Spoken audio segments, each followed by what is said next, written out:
Oke, Bang Robert, sebagai praktisi hukum, seperti apa ini melihat masa tahanan Nikita Mirzani ditambah dari 20 hari menjadi 40 hari?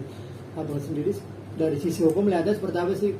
Apa nih mungkin alasan dari kejaksaan? Artinya, apakah kejaksaan menolak atau mengembalikan berkas yang dilimpahkan oleh penyidik, atau kurangnya bukti atau saksi, atau seperti apa mungkin? Oke. Nah, kita lihat dari sisi hukum acara dulu ya. Kalau dari sisi hukum acara itu sangat biasa. Ada perpanjangan masa penahanan. Ya. Perpanjangan masa penahanan itu kan memang diatur dalam KUHP kita. Jadi nggak ada yang salah dari situ. Nah, namun kalau ditanya kenapa perpanjangan ini dilakukan, sebenarnya banyak faktor. Bisa saja bisa saja jaksa penuntut umum memberikan petunjuk yang harus dipenuhi oleh penyidik sebelum berkas dinyatakan lengkap, atau istilahnya yang kita kenal itu P21. Jadi banyak saja atau ada saja yang diminta oleh jaksa penuntut umum agar perkara ini bisa dihadirkan di persidangan dan kasus ini bisa segera diperiksa di pengadilan, mungkin menurut saya. Nah, ada batas waktu nggak Bang? Artinya kalau di KUHP kan 60 hari, setelah 60 hari tidak lengkap atau masih saja ditolak, bisa secara hukum bebas si tersangka tersebut, atau Iya, kita lihat pasal-pasal yang dipakai dan petunjuk-petunjuknya. Kalau memang tidak, maka itu namanya bisa bebas dihukum. Nah, tapi saya mau lihat lebih jauh lagi ya, artinya gini, kenapa isu ini menjadi concern, menjadi perhatian? Apakah mengenai pembuktian ini tidak cukup bukti, atau belum terpenuhi bukti-bukti menurut jaksa penuntut umum sehingga belum bisa dihadirkan di persidangan? Nah, ini yang harus kita lihat. Nah, saya sendiri tidak mengetahui apa saja bukti yang sudah dikantongi oleh penyidik, dan saya sendiri tidak mengetahui apa saja petunjuk yang disampaikan oleh jaksa penuntut umum. Nah, kita harus melihat perkara ini secara komprehensif, tidak bisa satu persatu. Tentunya pengacara atau pembela dari penasihat hukum dari Nikita Mirzani sudah memiliki strategi untuk melakukan pembelaan terhadap kliennya dan berhadapan dengan jaksa penuntut umum nanti di persidangan. Nah, mungkin itu. Bang, petunjuk itu biasanya apa Bang? Apakah kejaksaan menginginkan saksi baru atau bahkan tersangka baru, atau seperti apa Bang? Sekali lagi, saya belum tahu mengenai peristiwa ini. Tapi bisa saja petunjuk itu bisa saja pemeriksaan tambahan terhadap saksi, atau mengarahkan, atau ada arahan bahwa akan ada kemungkinan tersangka baru yang muncul di sini, sehingga mungkin saja petunjuk-petunjuk itu memerlukan waktu untuk dipenuhi oleh penyidik.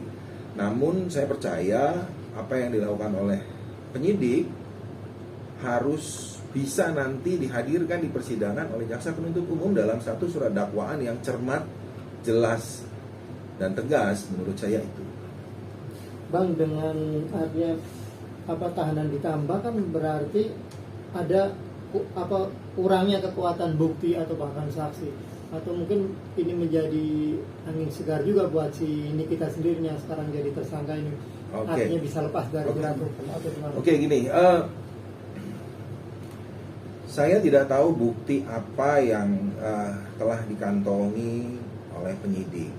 Namun saya sempat mendengar dan membaca di berita bahwa saya tidak tahu kebenarannya, ada rekaman pembicaraan antara pelapor dengan terlapor.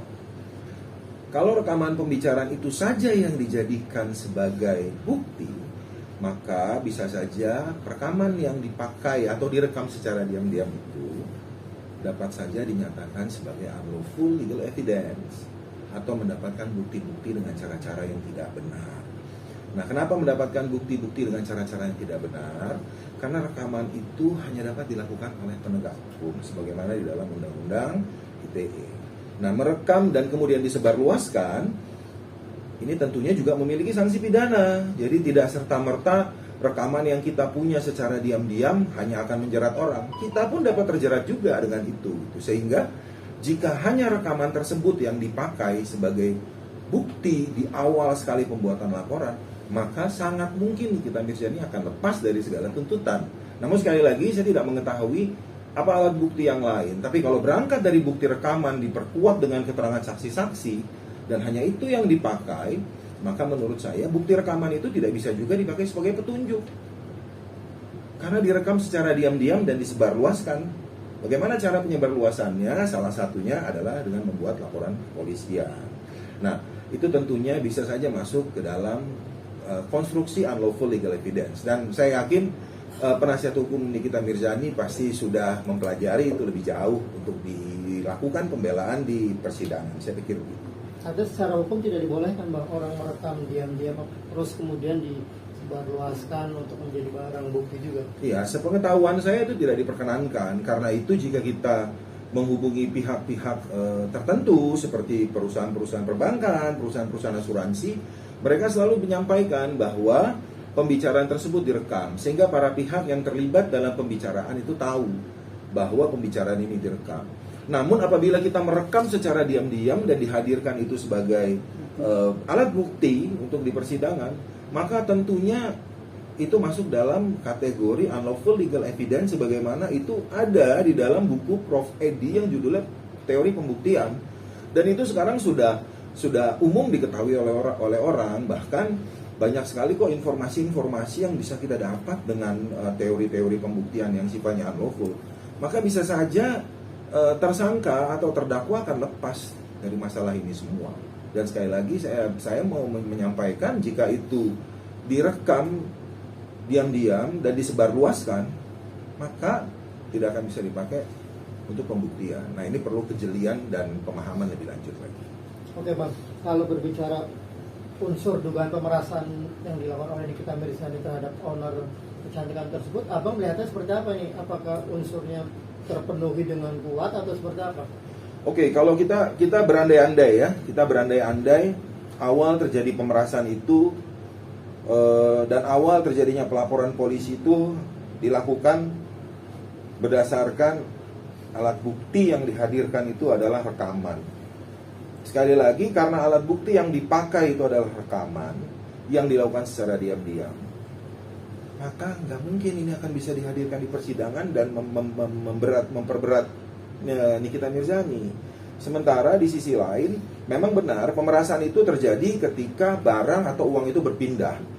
Nah, asumsi saya uang atau barang ini sudah berpindah. Sekali lagi ini dugaan saya. Nah, karena itu terjadi, maka diasumsikan telah terjadi pemerasan.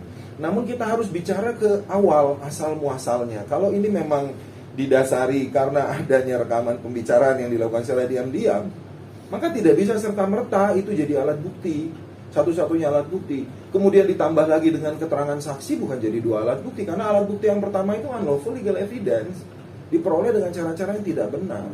Harus ada alat bukti lain yang memperkuat, seperti keterangan ahli. Namun demikian, ahli itu mau menerangkan apa?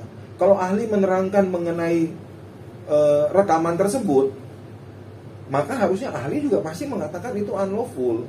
Nah, ahli yang dihadirkan mungkin di dalam pemeriksaan ini juga menerangkan peristiwa pidana lainnya. Dan saya tetap berkeyakinan jika berpegangan pada rekaman pembicaraan, ini pasti masuk dalam kategori unlawful legal evidence karena tidak dilakukan oleh penegak hukum dan dilakukan secara diam-diam, apalagi dipakai sebagai bukti nanti untuk bahwa seseorang melakukan tindak pidana. Itu pandangan saya sih.